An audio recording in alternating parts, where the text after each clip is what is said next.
Uyujinyo Masuku uvela eMaputo enarheni yeMozambique sekumnyaka engaba 20 ahlala bekasebenza eJohannesburg. Eminyakeni edlulileko bekayekhaya kabili ngomnyaka kodwa nje sekaya kanye ngonobangela ukukhuphuka kwezinto. uMasuku uhlela ukwehla ekhaya iveke ezako kodwa nothunyekile ngendleko zokuyekhaya. Uthi kubiza amakhulu ukuya kwaphela eMaputo kubuye kube nendleko zemthwalo. Uthi isolo ke COVID-19 athomako imisebenzi ezikweni lecarpentry iyathondela. Yeke lokho akutholako kufanele kumphilise begodwa athumele nenye imali ekhaya. As a father, you need to see your children often. But it doesn't happen because you don't have enough money to travel.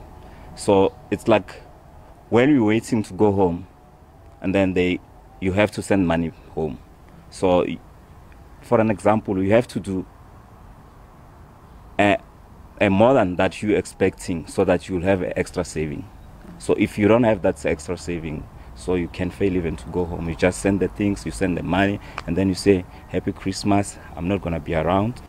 Ihlangano yamateksi Santa ithi liyakhula inani labantu abathatha amakhambo. Ihlangano le ithi nanyana abantu abaningi bathatha amakhambo kodwa na inani labantu abayikhaya alikabi ukufana naphambilini ngaphambi kokwehla kwengogwana iCovid.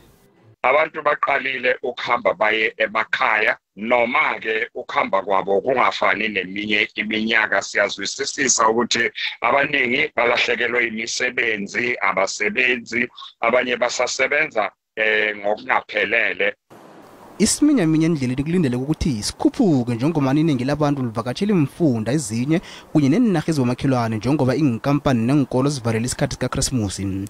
Isantakhe ikhombela abatjhayeli bona balandele imithetho yendlela ukuphungula ingozi zendlela.